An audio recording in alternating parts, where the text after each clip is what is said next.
नमस्कार, मैं डॉक्टर स्मिता साकोते, त्वचा रोग तज्ञ शोलापुर से।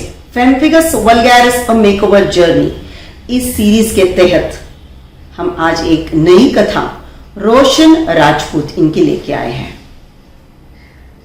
रोशन राजपूत एक डायमंड कटिंग का कंप्यूटर का जो काम है वो सूरत में करते हैं।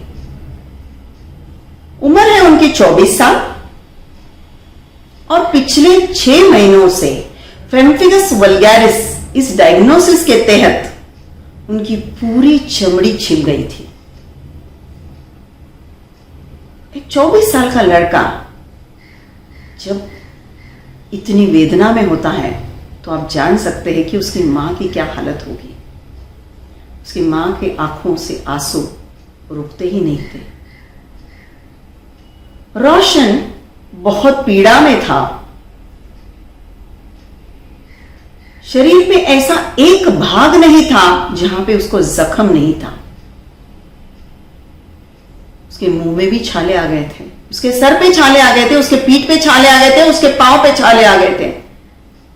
विचार कीजिए, अपने को जब थोड़ी सी भी कभी जलन होती है तो को कितनी तकलीफ होती है, और रोशन इतनी तकलीफों से गुजर रहा था।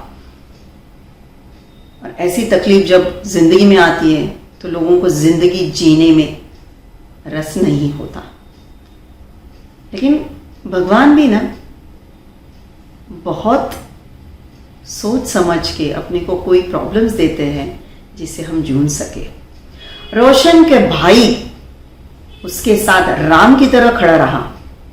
रोशन खाना नहीं खाता था तो जो भी फीका खाता था तो उसका भाई भी राम फीका खाना खाता था। ऐसे दुनिया में ऐसे भाई भी हो सकते हैं जो भाई की वेदना के लिए खुद भी अपने सारे व्यंजनों का त्याग कर दे।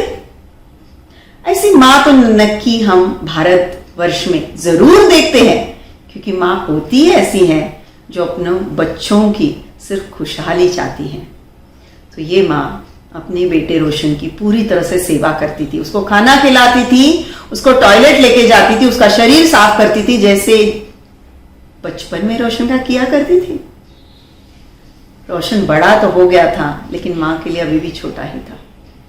तो इस वेदना में जब रोशन के भाई ने हमारा YouTube वीडियो देखा और वो शोलापुर आ गए। सच कहती हूँ, जब मैंने रोशन को पहली बार देखा तो मेरी आंखों में आंसू आ गए कि एक जवान बच्चा और उसकी मां के आंखों में आंसू, बहुत बुरा लगा। लेकिन भगवान की कृपा से, स्वामी समर्थ मेरे गुरु की कृपा से 7 दिन हमने उसको एडमिट किया, फिर उसको इंजेक्शंस दिए। लेकिन उसकी हालत इतनी बुरी थी कि 7 दिन में तो मैं ठीक नहीं कर पाती। फिर उसके बाद उसके मामा जी उसको लेके गए औरंगाबाद। तो वहाँ पे 1 महीने तक बच्चों के बीच में रोशन हंसता रहा और उसके जख्म हल्लू हल्लू भरते रहे। लेकिन फिर भी उसे कभी ये नहीं लगता था कि मैं ठीक हो रहा हूं। और रोशन का भाई जो राम जैसे है और माँ कौशल्या जैसी, उन दोनों ने इतना रोशन को सपोर्ट किया। और हर रोज रोशन मुझसे फोन पे बात करता था और मैं हर रोज उसे कहती कि आप ठीक हो जाओगे, आप फिर से आपके फैक्ट्री में डायमंड कटिंग के लिए जरूर जाओगे, और हाँ, एक दिन आपकी शादी भी हो जाएगी और उसका न्योता देने आप मुझे आओगे। तो आज मुझे अत्यंत खुशी होती है कि 2 महीने हो गए। आज तारीख है 25 अगस्त 2022। 2 महीने के बाद रोशन अब पूरी तरह से ठीक हो गया है और आज वो फिर से काम पे जाएगा। अगर सेवा ही करनी है तो मनुष्य की सेवा जब करते हैं तो भगवान तक पहुंच ही जाती है।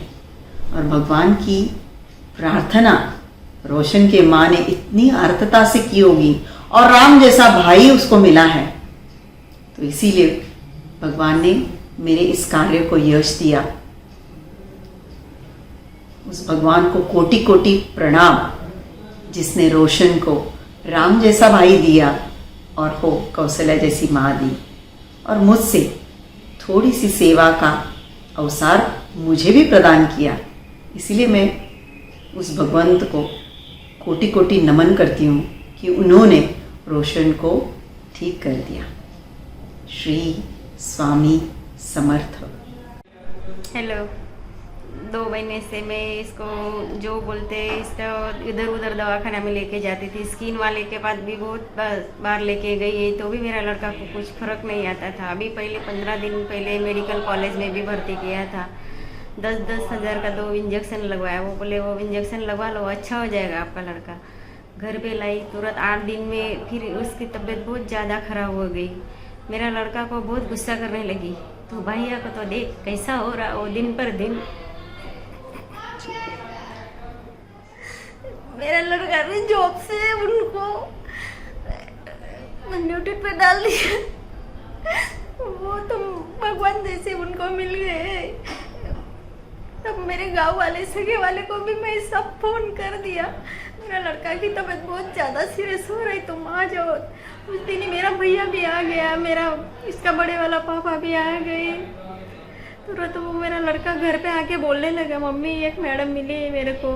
तुरंत तो तुमने जो हमारे सूरत का वो भैया था उनको अच्छा किया। उनका भी वो खाना खाने को बैठा, एक घास भी नहीं खाया। इतने में उनका फोन आया, वो बोलने लगा, भैया बोले इधर जाके आओ, बोले वो मैडम अच्छी है, तुरंत लेके जाओ, मैं शायद तुम्हारे घर पे आऊँगा, बोले तुमको तेरे मम्मी पापा को खुद दिखाऊंगा तब विश्वास रखने का, लेके जाओ, बोले ऐसा बोला वो भैया। वो शनिवार के संडे के दिन हमारे घर पे 12-12:30 बजे आए। वो देखा, हमने विश्वास रखा उन पे, तुरंत गाड़ी करके उनको शाम को इधर लेके आए। हम शाम को निकले तो इधर 10 बजे पहुँचे।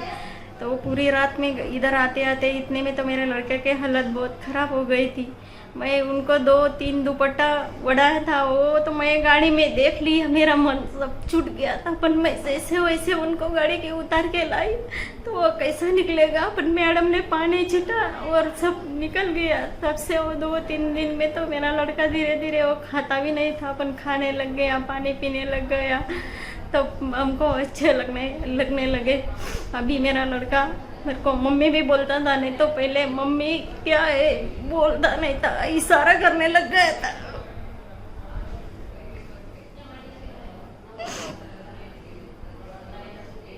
अभी अच्छे से चलने भी लग गए। वही वो मैडम का वो अच्छे देवी जैसे मिल गई। वो भगवान ने कुछ भेजा होगा हमारे पास, नहीं तो हमारे गांव वाले आते उनको कुछ ऐसा खेड़ा में लेके जाने वाले थे। अभी आपका बेटा कैसा है? अच्छा है मेरा बेटा। अभी तो शादी के बाद बुलाओगे कि नहीं मैडम को? बुलाओगा ना, एक भगवान जैसे ही मिल गए। नहीं तो हम सब मुंबई वाले मेरे सगे वाले थे, उनको भी फोन कर करके थक गई थी मैं। तो मेरा लड़का को देखो किधर भी लेके जाओ। अभी मैं सूरत में जितना दवाखाना था इतना सब घूम लिया, तो भी मेरा लड़का को अच्छा नहीं लग रहा था। अब ठीक हो गया ना? अब खुश हो जाओ? अभी ठीक हो गया।